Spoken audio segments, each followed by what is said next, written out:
don't you think there needs to be a major revamp required in our education sector? क्योंकि हम lima तक़ूलु lima ला तफ़अलू पे काम कर रहे हैं। और अगर आप 30 यूनिवर्सिटीज़ के अंदर सिर्फ कंप्यूटर साइंस में देखें तो वहाँ फाइनल ईयर प्रोजेक्ट होता है। अगर आप BBA में देखें तो वहाँ कैपस्टोन प्रोजेक्ट होता है। मतलब एक होती है सेल्फ सेटिस्फैक्शन कि हाँ मैंने ये कर लिया काम, चाहे वो किसी भी लेवल का हो। हमारे बच्चे आधा अधूरा छोड़ के निकल जाते हैं। तो अगर सिर्फ वो एनवायरनमेंट क्रिएट कर दें तो हमारे यहाँ भी वही चीज़ें निकल कर आएंगी जो बाहर के कल्चर में आ गई। आप अगर हम US को देखते हैं तो आपको पता है US में सारी पॉपुलेशन तो सब बाहर से लोग गए हुए हैं।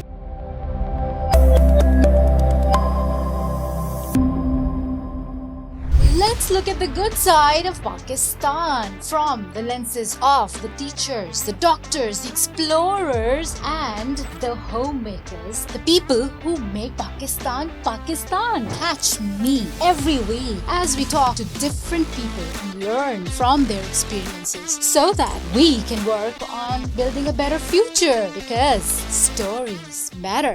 Assalamu alaikum Pakistan and welcome to another episode of meaningful, worthwhile discussion.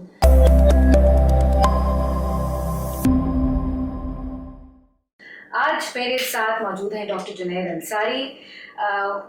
He holds a PhD in business management and advertising media and management from IOBM. He also holds a bachelor's degree in computer science and IT from NED University. Doctor Ansari का 12 साल का तजुर्बा है software division में, private companies में.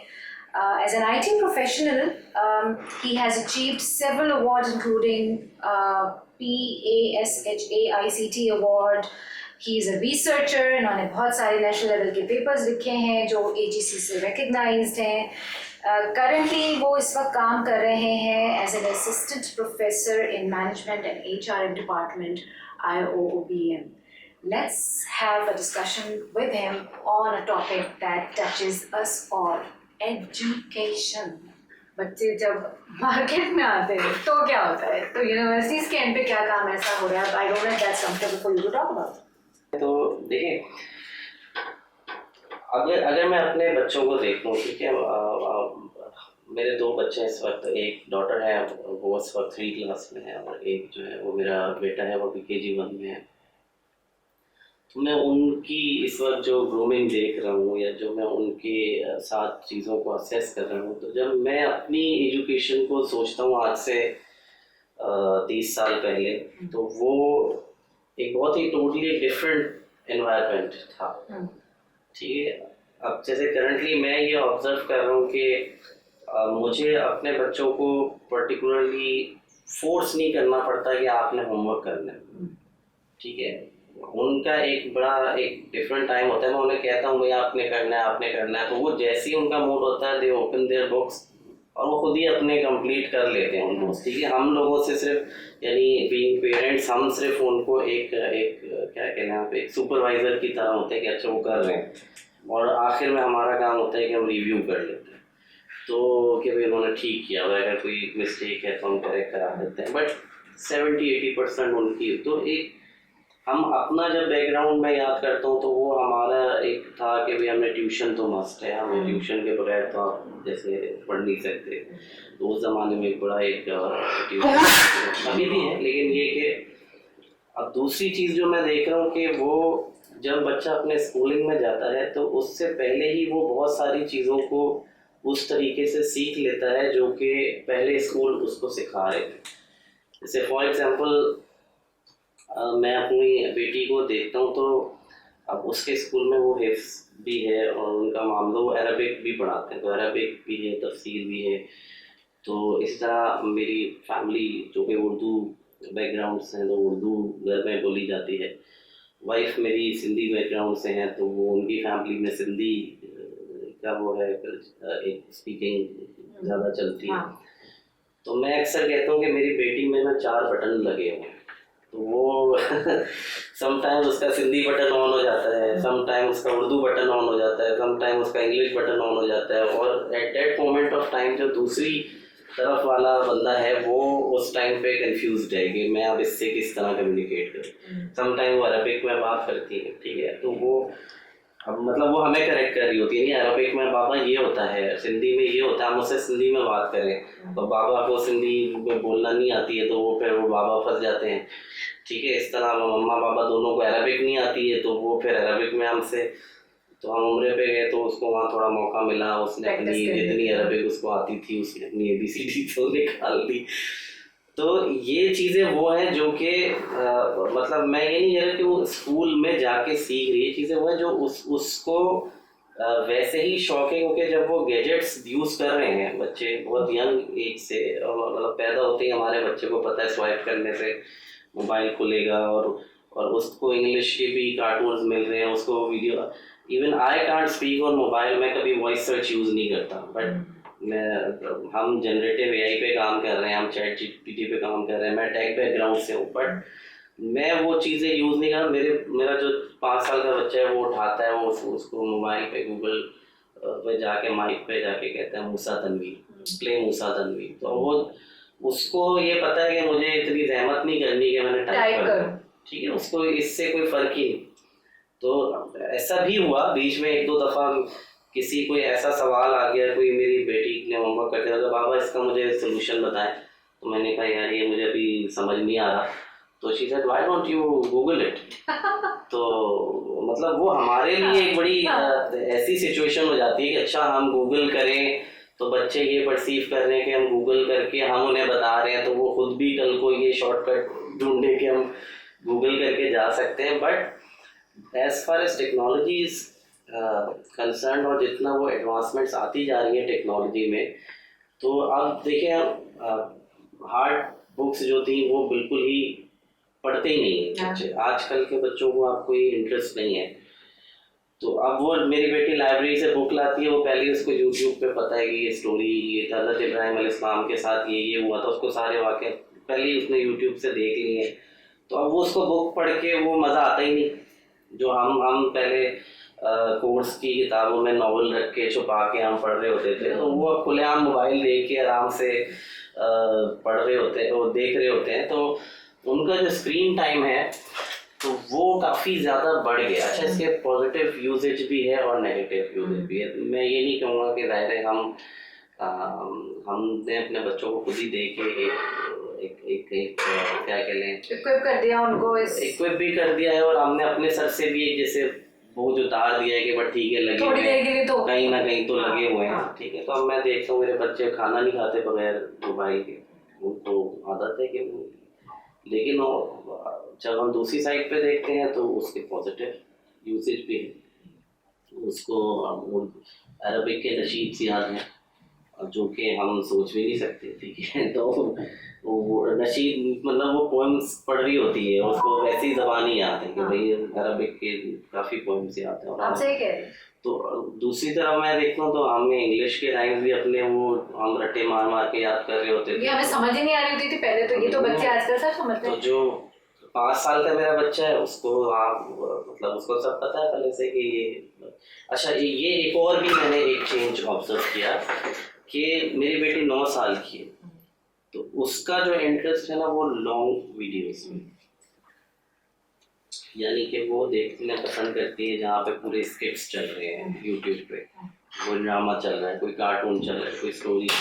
जो मेरा 5 साल का बेटा है वो बोर हो जाता है, हार्डली 10 मिनट अगर उसकी कोई चीज़ चलेगी ना, उसको इंटरेस्ट है शॉर्ट्स में, रील्स में, ठीक है। वो देखता रहेगा, रील्स देख, उसको पता है 10-15 सेकेंड में क्लिप आएगा, उसके इंटरेस्ट का है तो ठीक है, अदरवाइज स्वाइप करो आगे जाओ।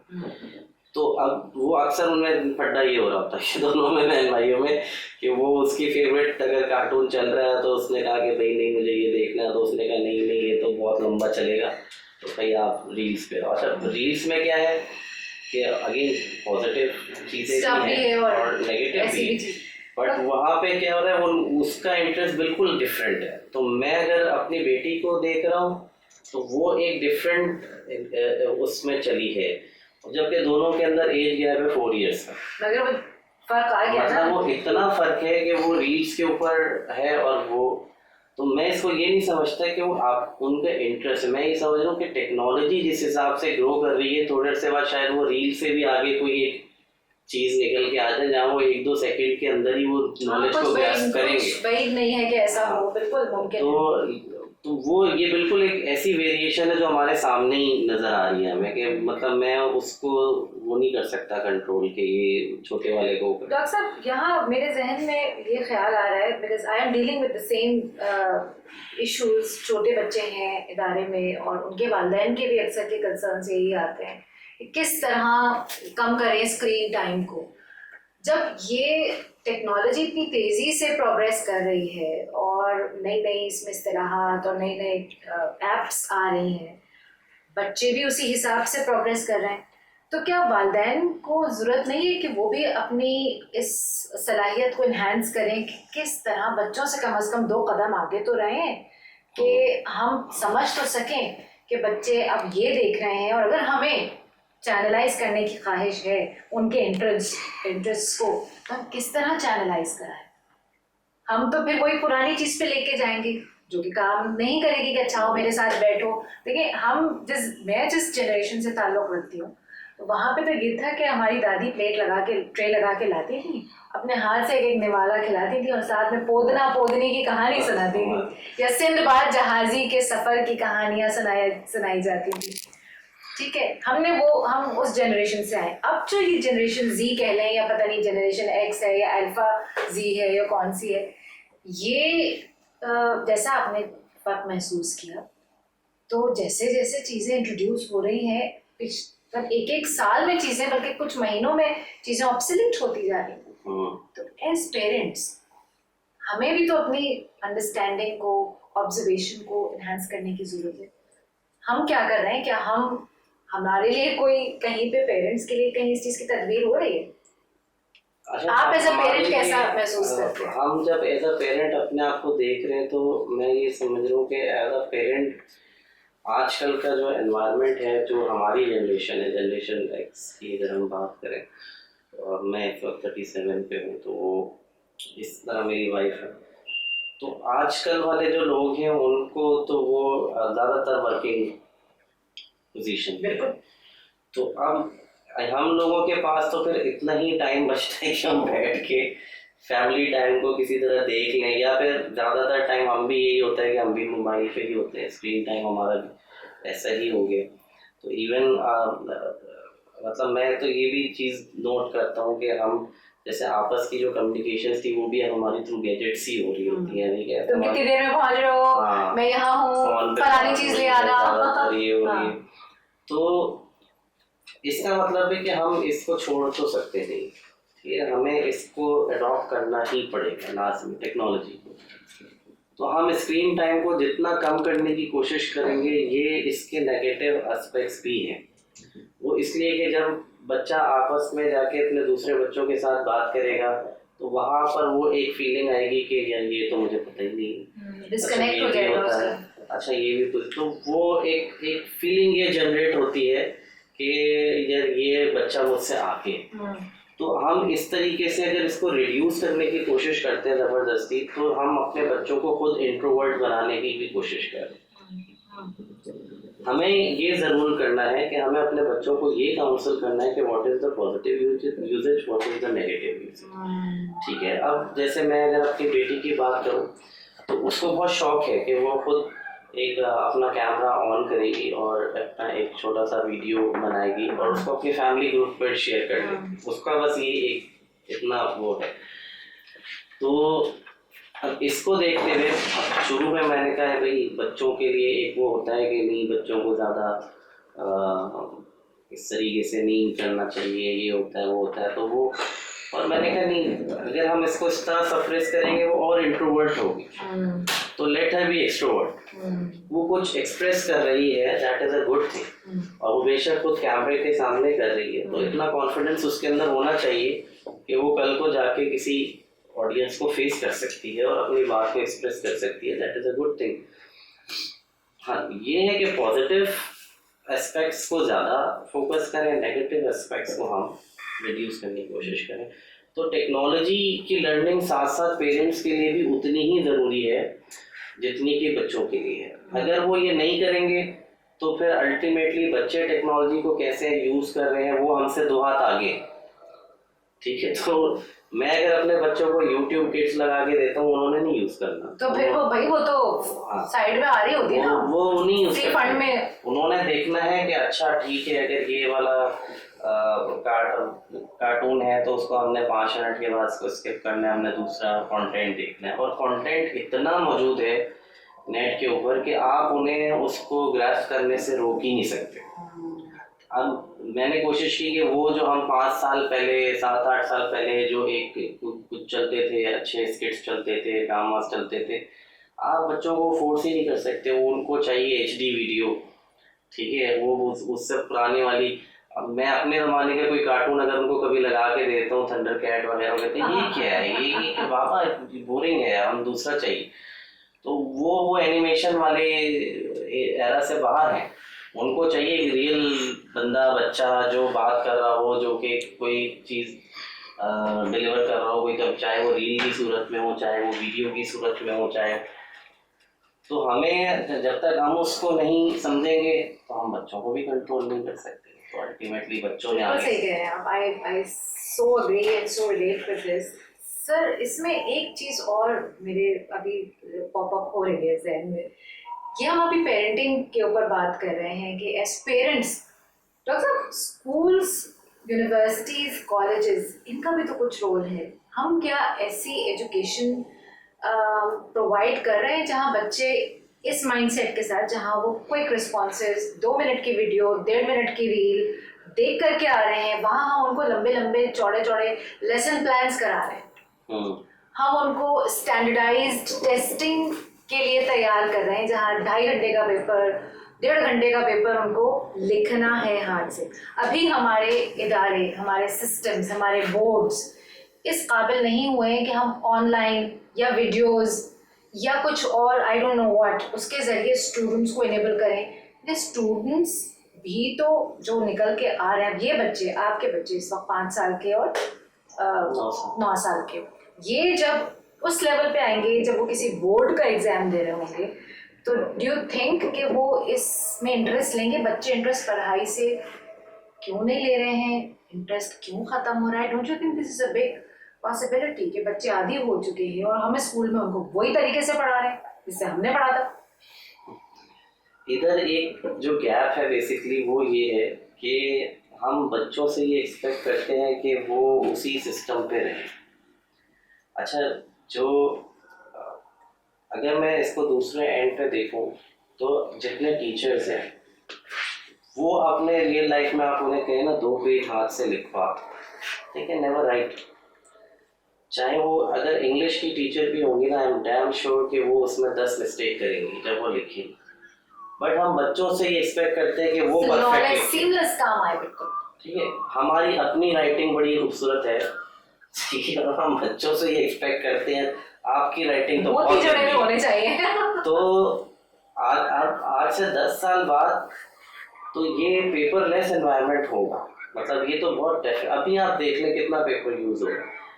तो बच्चों की डायरीज में होमवर्क का कोई कॉन्सेप्ट अब नहीं है, व्हाट्सएप पे आता है या उस पे आता है। तो डायरी का कॉन्सेप्ट तो वैसे ही डायरी में फीस वाउचर अटैच होके आता है, वो मेल पे भी आता है, ठीक है, वो मेल पे भी आता है, वो डायरी पे भी आता है। कंसेंट्स आ रहे होते हैं, कंसेंट्स भी इसी तरह आ रहे होते हैं, सॉफ्ट कॉपी भी जा रही है। जी जी जी जी। तो डायरी तो अब वो वैसे ही कॉन्सेप्ट चला गया ना। तो जो स्कूल का एक मेन एस्पेक्ट होता था, आप रिपोर्ट कार्ड देखें तो हमारे वक्त में एक पूरी बुक होती थी जिसमें वो ईयर 1, ईयर 2, ईयर 3, तो अब वो एंड में एक वो निकल के पर्चा निकल के वो उस पर रिजल्ट शीट आ जाती है, वो सॉफ्ट कॉपी में आ जाती है, चला जाता है, ठीक है।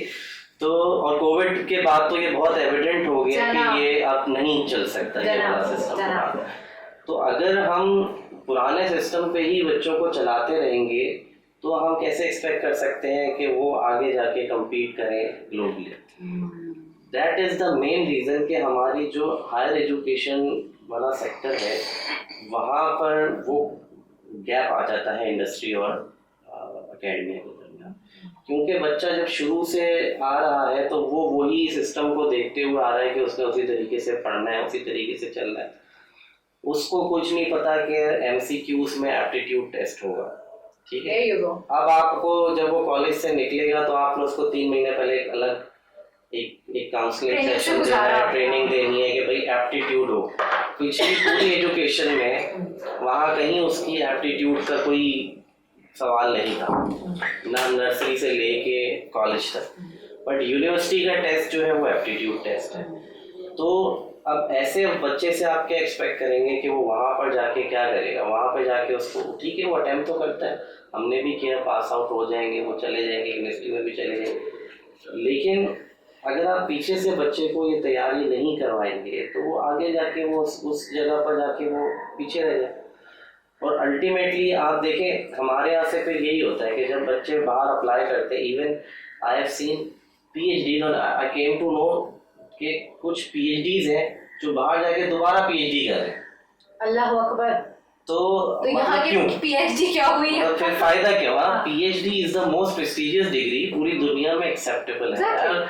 और आप या तो चले, आप ये एक बात है कि भाई मुझे शौक है पढ़ने का तो मैं पढ़े ही जा रहा हूँ, पढ़े ही जा रहा हूँ। दूसरी तो, और जबकि PhD का मतलब है कि अब तो आपने नॉलेज को कंट्रीब्यूट करना है ना, हाँ, आपने अब आगे रिसर्च आर्टिकल्स लिखने हैं, आपने दूसरे लोगों को PhD कराना है। पर मैं बाहर जाके एक और PhD कर रहा हूँ just for the sake of getting a foreign degree, तो वो फिर PhD की क्या वर्थ रही जो आपने यहाँ किया, ठीक है। लेकिन अगर हम उसको मार्केट में देखें तो मार्केट में हमें नजर आता है कि नहीं, जिस पे बाहर का ठप्पा लगा हुआ होता है तो वो ज़्यादा सक्सेसफुल कंसीडर किया जाता है।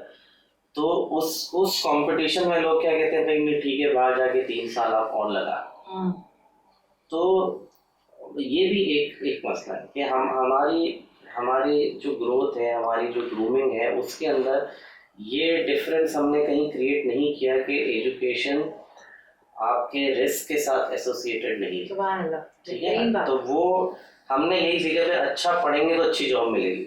तो जब आप इस तरीके से बच्चों को काउंसल करते हैं तो, और ये मैं कह रहा हूँ लेकिन यहीं पर ही मैं खुद भी मुनाफिक हूँ कि मैं भी अपने बच्चों से ये एक्सपेक्ट करता हूँ कि वो अच्छा पढ़े, ठीक है, ताकि वो लाइफ में कुछ अच्छा करे। बट ये हमारे सामने बहुत क्लियर है कि हम जब प्रीवियस एग्जाम्पल्स देखते हैं तो एजुकेशन से इसका कोई ताल्लुक नहीं है, ठीक है। आप विदाउट एजुकेशन ऐसे हजारों लोग आप देखेंगे जिन्होंने स्कूलिंग भी अपनी प्रॉपर नहीं की है और वो मोस्ट सक्सेसफुल पीपल हैं। तो और कॉन्ट्रैरिली आप वो देख लें जो PhDs हैं वो बेचारे बैठे हुए क्लरिकल जॉब कर रहे हैं किसी जगह पे। तो इसका मतलब है कि एजुकेशन ले लेना ये काफ़ी नहीं है, ठीक है। तो अगर आप दूसरे एंड पे देखें तो एजुकेशन के जो मयार दूसरे कंट्रीज के अंदर सेट किया हुआ है वो बच्चों को उन चीज़ों के ऊपर नहीं फोर्स कर रहे जहाँ पर हम देखेंगे। फॉर एग्जांपल अभी कल ही मैं आप भी जानते हैं खुर्रम से मेरी बात हो रही थी, खुर्रम शेख, तो अभी तो कल मैं उनसे बात कर रहा था, उसने कहा यहाँ पे कल्चर थोड़ा डिफरेंट है, यहाँ पे आप किसी बच्चे को फोर्स नहीं कर सकते कि आपने PhD में उससे एक डेटा कलेक्ट कराना है या सर्वे फिल करना। फोर्स तो छोड़े, आप उसे रिक्वेस्ट करते हैं कि उसने डिनाई कर दिया तो आप उससे फिर करवा ही नहीं सकते। जबकि हम अगर अपने PhD को देखें तो हम कहते हैं कि यार हमारे यहाँ डेटा कलेक्शन तो बहुत आसान है, यहाँ तो आप मार्केट में जाए 10 लोग आपको मिल जाएंगे, वो आपके सर्वे भी फिल कर देंगे, वो आप उनसे इंटरव्यू भी कर सकते हो, आप उनसे वो आपके साथ बहुत फ्रैंक होकर बात भी कर लेंगे। लेकिन जब वहाँ के कल्चर में देखें वो कहते हैं नहीं, we should utilise our time what and how we want to do, ठीक है। तो वो अपनी एक यानी डिस्क्रिशनरी पावर उनको पता है कि ये हमारा राइट है कि हम इसको रिफ्यूज़ कर दें और कोई हमसे फिर ये फिल नहीं करवा सकता। तो दूसरी एंड पे हम यहाँ पर देखें तो हम अपने बच्चों को कहते हैं नहीं आपने ये चीज़ करनी है, जब कोई आए आपसे इस तरह पूछे तो आपने इस तरीके से करना है। तो बच्चे की जो ग्रूमिंग होगी वो फिर उसी तरीके से होगी जैसे कि हम उसको लेके चल रहे हैं। जबकि वहाँ पे फॉरेन कल्चर में तो रिसर्च कल्चर भी वहाँ पे बड़ा डिफरेंट है। एग्जैक्टली हमारे यहाँ तो खैर उनका ही है, यूँ समझिए बहुत ही हायर एजुकेशन में जाके रिसर्च स्टार्ट होती होगी तो होती होगी। जी। तो अगर हम नॉलेज कंट्रीब्यूशन की बात करें तो जो रिगर यहाँ पर एक PhD को जितनी नॉलेज होगी वो शायद फॉरेन PhD को नहीं होगी, लेकिन जो कंट्रीब्यूशन वो कर रहा है वो यहाँ से बाहर से, हाँ बाहर से, वो यहाँ से ज्यादा हो, वो उसको पोर्ट्रे करता है मैंने कंट्रीब्यूशन की है, उसको अपनी कंट्रीब्यूशन बहुत अच्छे से पता है। बट यहाँ वाला जो पीएचडी है ना, वो अपना थीसिस भी छुपाता फिर रहा होता है कहीं उसमें कोई गलती ना निकाल दे, ठीक है। तो ये एक बड़ा क्लियर गैप है कि हम अपनी कामयाबियां भी एक्सप्रेस नहीं कर सकते, और जब हम करने जाते हैं तो फिर हम वो कामयाबियां बता रहे होते हैं जिनकी कोई वर्थ नहीं होती। तो डॉक्टर साहब, don't you think there needs to be a major revamp required in our education sector? क्योंकि हम लिमा तक़ूलु लिमा ला तफ़अलू पे काम कर रहे हैं। ऐसा ही है ना कि हम वो कर रहे हैं जो हम कहते नहीं हैं, और वो कह रहे हैं जो हम करते नहीं। हम अपने बच्चों को हम अपने बच्चों को हिपोक्रेसी सिखला रहे हैं, और ढीठ बन के सिखला रहे हैं, और दबंग होके सिखला रहे हैं कि बेटा करो ढकोसला दबा के, देखा जाएगा जो होगा आगे।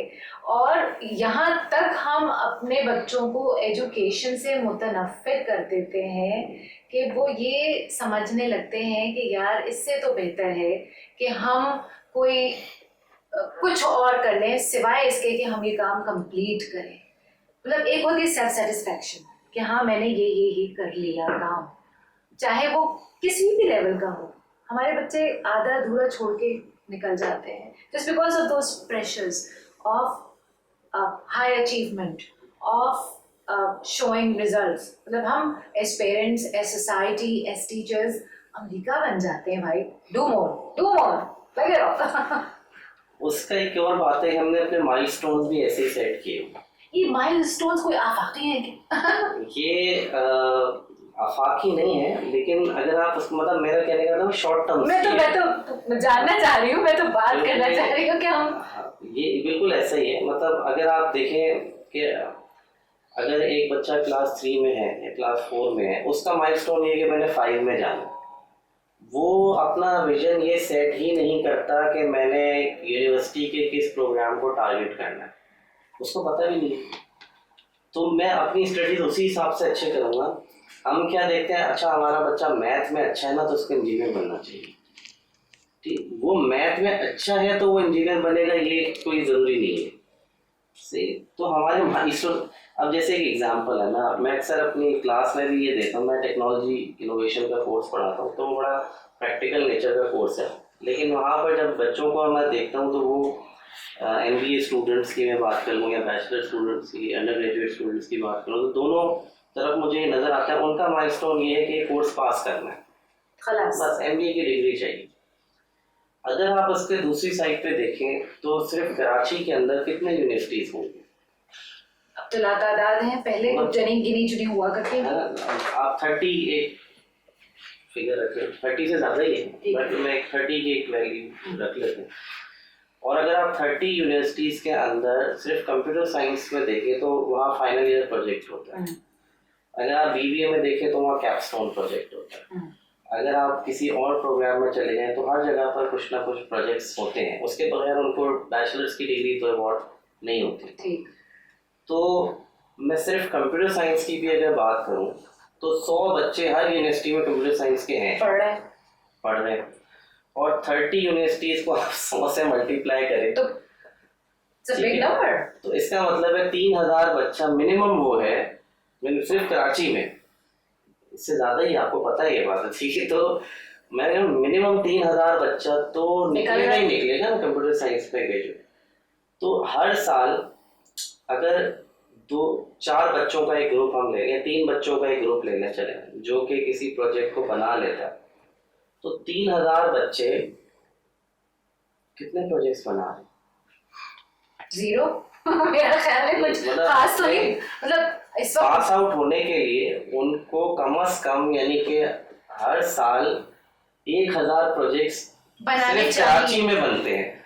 मैंने 0 इसलिए कहा सर, माजरत के साथ, बहुत माजरत के साथ तमाम असातिज़ा कराम से, यूनिवर्सिटी से, कि जो प्रोजेक्ट्स बन रहे हैं वो गालिबन सिर्फ या तो PPTs हैं, वो बन रहे हैं ना, ठीक है, वो सोसाइटी में कोई बेहतरी तो नहीं ला रहे। Exactly that is my point कि अगर आप उन 1000 प्रोजेक्ट्स को ही एक विजन दे दें, सिर्फ जो एक मिनिमम वैल्यू है, तो आप देखें वो लाइफ में क्या कंट्रीब्यूट करते हैं, बट उनका विजन है ही नहीं ना। उनका तो विजन ये कि मैंने ये प्रोजेक्ट बनाना है, डिग्री लेनी है और अच्छी जॉब करनी है। अल्लाह अल्लाह खैर अल्लाह जॉब अच्छी, बस उसको आगे कुछ वो है ही नहीं लाइफ में।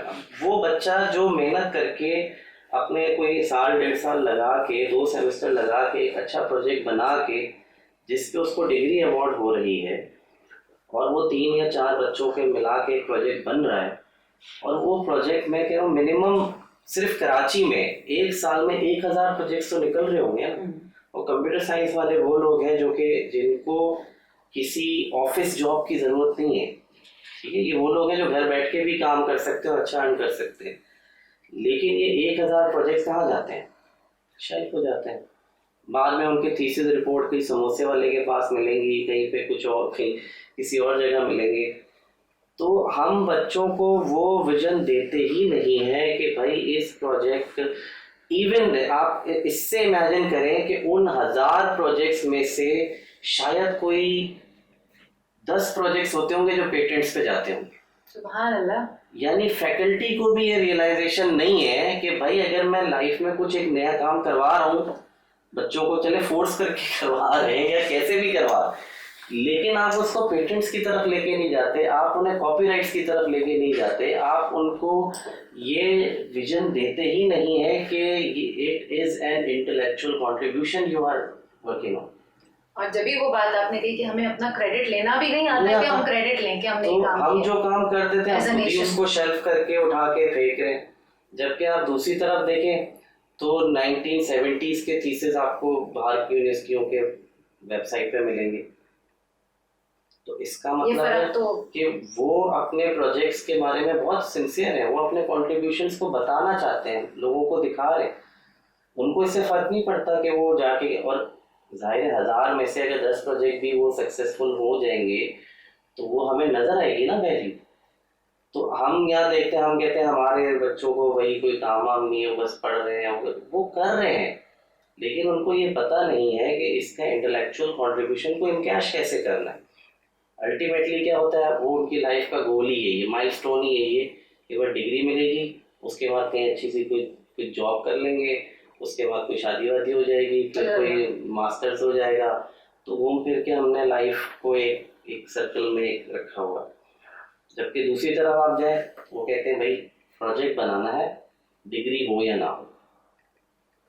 आप देखें, आप जोर से कहिए। हम पढ़ते हैं, हम केस स्टडीज पढ़ाते थे, मार्क ज़करबर्ग हार्वर्ड का ड्रॉप आउट है, ठीक है हार्वर्ड का ड्रॉप आउट है, हार्वर्ड में एडमिशन लेना कोई आसान नहीं होगा। हाँ। लेकिन उसने अपनी डिग्री पे कॉम्प्रोमाइज कैसे कर लिया? हाँ। वो भी तो फिर कहानी एक सोच है ना। मतलब हम अपने बच्चे से एक्सपेक्ट कर ही नहीं सकते कि वो फेल हो।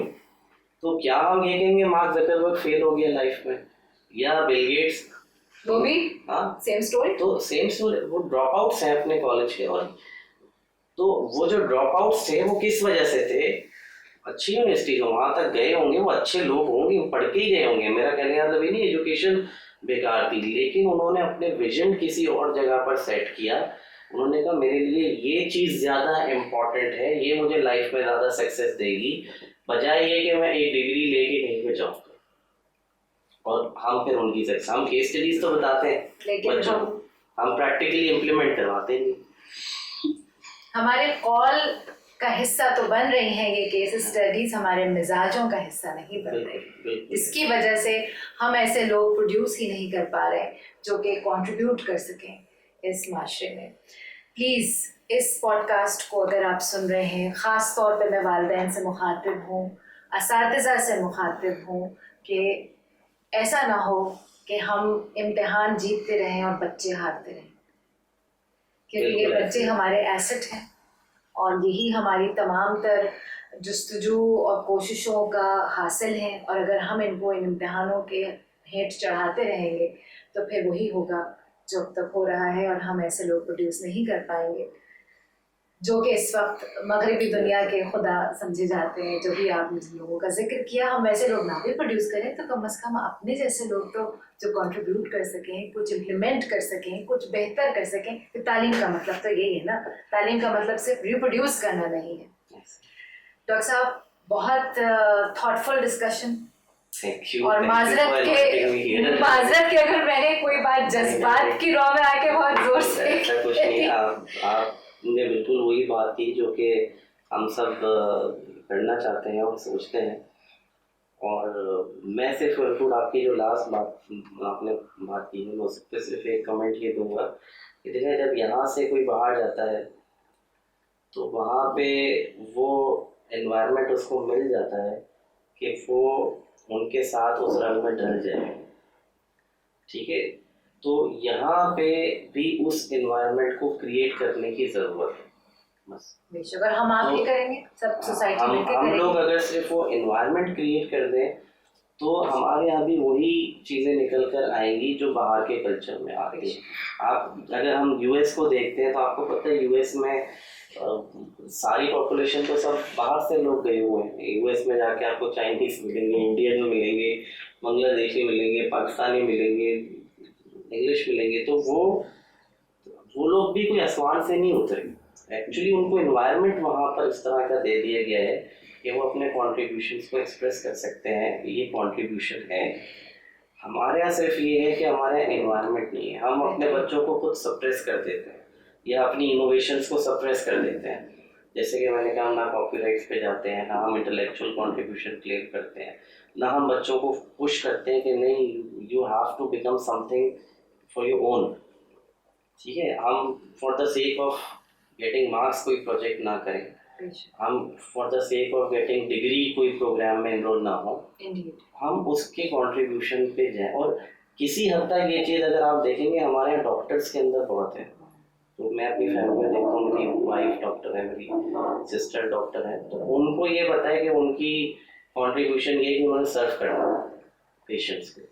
तो वो किसी भी लेवल पर जाके कहीं ना कहीं वो सर्व कर रहे हैं, ठीक है, चाहे वो जॉब पे हो या नहीं हो। आपको पता है कि डॉक्टर घर पे भी है तो उसके बाद भी 2 कॉल आ जाती है कि भाई ये बता दो मेरे पेट में दर्द हो रहा है।